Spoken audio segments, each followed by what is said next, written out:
My name is Cameron Smith, and I am a board game enthusiast.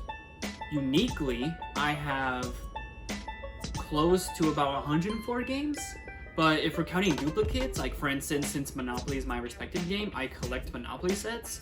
So taking that into consideration, I maybe have around 125 board games.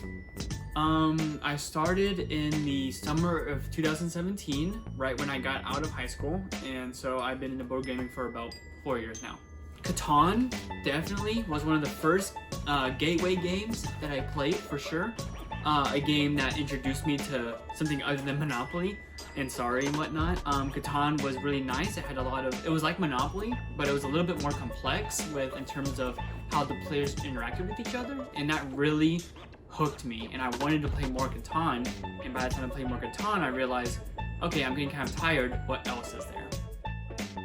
It started off as purely, hey, I'm really getting into this. Like I was really gathering heat, so I wanted to try a bunch of board games because I didn't really know what was out there. So if I saw a board game that was unique and different from the other ones I had, I would get it just to play it. Over time, it became a collection.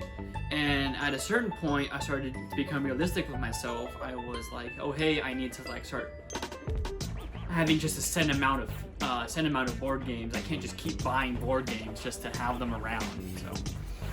So started off as a collection, but now it's just coming towards like I'm keeping the ones that I like and I'm compatible with my friends with. My name is Devlen. I'm one of Cameron's roommates, and I regularly play board games with him.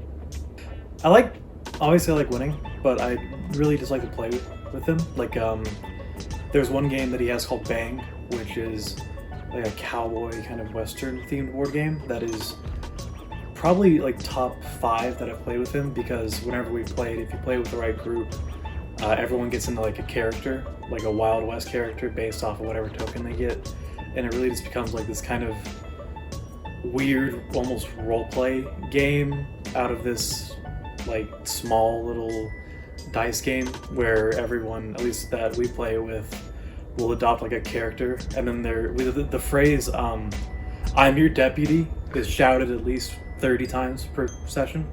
So games like that, winning or not, is just a really fun experience. So you got Silent Bob and Talking Jim on here. So I'm your deputy. My name is Vulture Sam, thank you very much. Actually, it's Pinhead. I'm a shooter. When you first get into board games, you tend to play by the rules, because there's rules for a reason, right? The rules are there to balance the games. The rules are there to make sure that everyone keeps playing fairly. But over time, as you play more board games, you start to realize that sometimes the rules to these games kind of suck. So for instance, I have one board game called Oregon Trail. The rules, in my opinion, are not complete. The game is unplayable at times just because the rules don't account for certain situations that we fall in.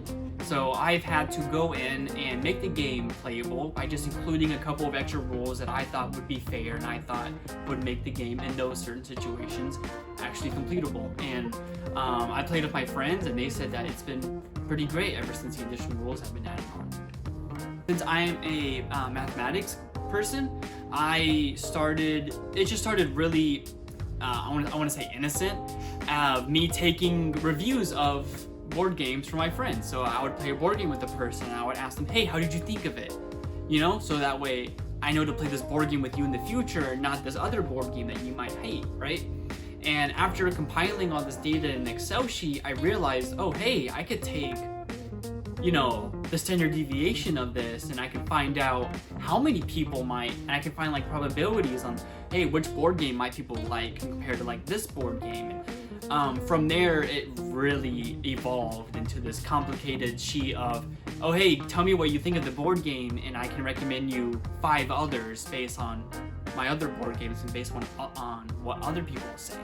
I just like collecting the information. I've always been that kind of way. I've always been the numbers guy. I've always been like, hey, I want to record my plays, and then one day I can look back and be like, if I'm in an argument with a friend, like, hey, I've won this game this many times. No, I've won this game many times. I can be like, look at this.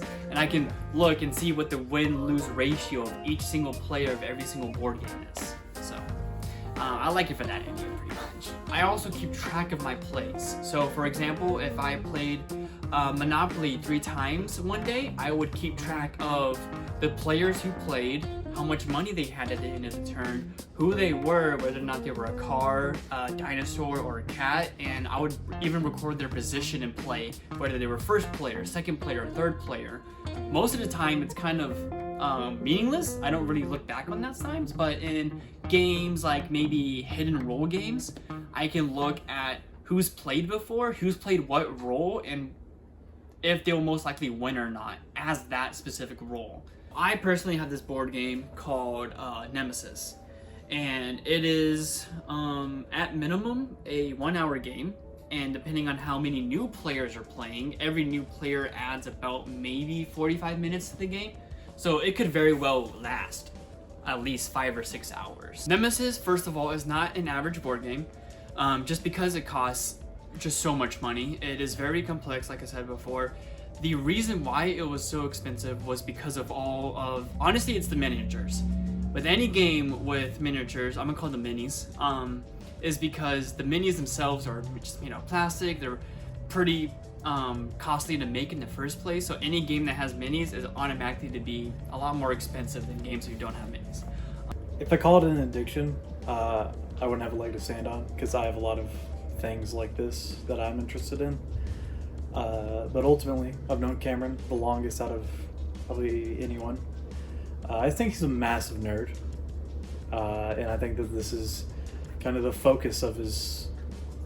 I think this is a good focus for his nerddom, because he gets to do his math, he gets to do his board games, he gets to teach people how to play board games, and ultimately I think he's just a enthusiast.